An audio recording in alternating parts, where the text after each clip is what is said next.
आज आपण ऊसतोडी कामगारांच्या इथं दीपावली साजरी करण्यासाठी आलो आहोत.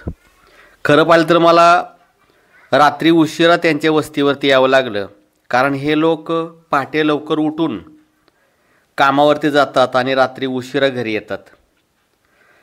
आणि या निमित्तानं मी त्यांच्याबरोबर दीपावली साजरी केली. त्यांना नवीन कपडे, फराळाचं साहित्य, भेटवस्तू दिल्या. याचं कारण असं आहे की ज्यावेळेला आपण अध्यात्मामध्ये असतो त्यावेळेला केवळ जप करून, गळ्यामध्ये माळा घेऊन, केवळ देखावा करून भक्तीचा चालत नाही. जे रंजले गांजले आहेत त्यांच्या उपयोगी पडावं लागतं. आणि या उद्देशानं मी हे कार्य करतच असतो. हे कार्य इथं दाखवण्याचं काम असं की आपल्या शिष्यांना याची प्रेरणा मिळावी. खरं पाहिलं तर गोरगरीब लोक असतात. आपण दीपावली साजरी करत असतो आणि यांची लहान लहान मुलं, यांचे लोक आपणाकडे पाहत असतात, स्वतःच्या नशिबाला कोसत असतात. माझं नेहमी एक म्हणणं असतं, जर मी आनंद साजरा करत असताना माझ्या आजूबाजूला कोणी दीनहीन, गरीब आणि संकटग्रस्त असेल तर नक्कीच मला आनंद साजरा करण्याचा अधिकारच नाही.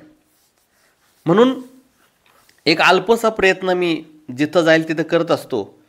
आई काळेश्वरीची कृपा आहे, तिने मला दान देणाऱ्यापैकी ठेवलेलं आहे आणि ती माझ्याकडून करून घेत असते.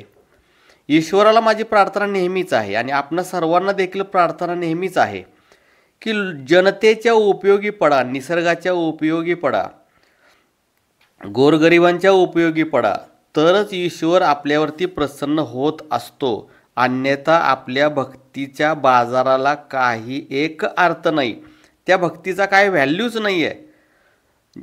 जिवंत माणसामध्ये, वृक्षामध्ये, पशुपक्ष्यांच्यामध्ये आपल्याला ईश्वर पाहायचा आहे. पशुपक्ष्यांची, प्राण्यांची हत्या करू नका, सर्वत्र त्याला ईश्वरा पहा. एवढंच माझं आपणा सर्वांना या निमित्तानं सांगणं आहे. आपण आता जे व्हिडिओ पाहिलं, हे व्हिडिओ पाहून जे चांगल्या विचाराचे लोक आहेत, सेवाभावी लोक आहेत, त्यांना हे खूप बरं वाटेल. परंतु ज्यांना काही सेवा करायच्या नाहीत, आलेला सगळ्या जनतेचा लुटलेला पैसा फक्त आपलं घर भरून ठेवायचं आहे, केवळ आपली स्वतःची प्रसिद्धी आणि वाहवाही करत फिरायचं आहे, असे काही बुवा बाबा महाराज किंवा असे काही लोक माझा हे व्हिडिओ पाहिल्याबरोबर ते आता बोलायला चालू करतील, देखावा कशाला करायचा, हे कशाला करायचं, ते कशाला करायचं.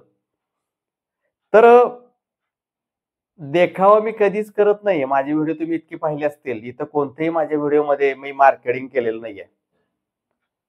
पण नेमकं आज हे व्हिडिओ टाकण्याचं कारण काय? याचं कारण असं आहे की गुरु जसं वागतो, गुरुचं जसं आचरण असतं ते पाहून त्याचे शिष्य देखील शिकत असतात. माझ्या असं लक्षात आलं, आपल्या आचरणातून आपल्या शिष्यांना हे आपल्याला शिकवायचंय की उपदेश देण्यापेक्षा आपल्या आचरणातून शिकवायचंय. मग आजपर्यंत मी जेही कार्य करत होतो तो पायाचा दगड होऊन करत होतो. ईश्वराशिवाय आणि माझ्याशिवाय मी केलेलं कार्य, मी केलेला उपकार कोणालाही माहित नव्हता. आज देखील जे योग्य असेल तेच मी माझ्या शिष्यांच्या समोर मांडणार आहे. आणि मी आजच सांगतोय, इथून पुढं माझ्या शिष्यांना प्रेरणा मिळावी म्हणून काही कार्याचे व्हिडिओ मी अपलोड करणार आहे. ज्यांना ओरडायचं आहे त्यांनी नक्कीच ओरडा, यातून आणखीन एक फायदा होणार आहे. जे बुवा बाबा माझ्यावरती ईर्ष्या करतात, बायकासारखे मला टोमणे मारतात, ते काय करणार आहेत? ते देखील आता उपकार करायला सुरुवात करतील. कमीत कमी माझ्या ईर्ष्येसाठी तरी ते करायला चालू करतील. आणि यातून फायदा एक होईल की त्यांना सुद्धा यातून प्रेरणा मिळेल आणि ते सत्कर्म करायला लागतील. माझी आपणा सर्वांनाच एक विनंती आहे की आपण भक्ती करतो, परंतु जोपर्यंत आपण रंजल्या गांजल्या लोकांना उपयोगी पडत नाही, पशु पक्षी, दीनहीन, निसर्ग यांच्यामध्ये ईश्वर पाहून कार्य करत नाही, तोपर्यंत आपल्या भक्तीला शून्य किंमत आहे. तसेच अनेक गुरुवर्यांना देखील माझी विनंती की आज तुम्ही जनतेच्या जीवावरती करोडपती झालेला आहात आणि हा पैसा आपला नाही आहे, जनतेचं देणं लागतं. कळत नकळत हा जनतेकडून आलेला पैसा आहे.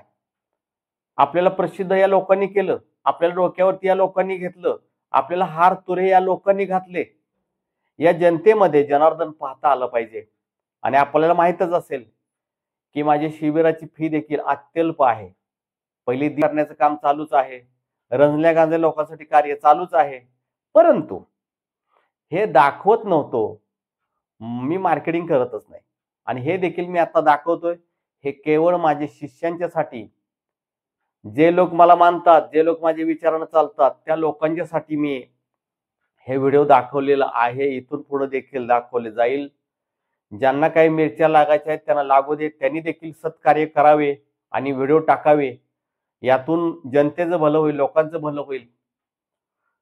जय आदिशक्ती.